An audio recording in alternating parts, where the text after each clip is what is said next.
baru-baru ini Allah telah melihatkan kekuasaannya. Seseorang anak diberi kelebihan seperti kaki dan telapaknya seperti sayap ikan.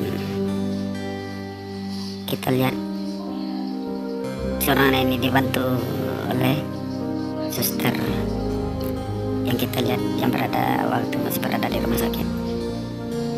Belum tahu pasti di mana kejadian ini.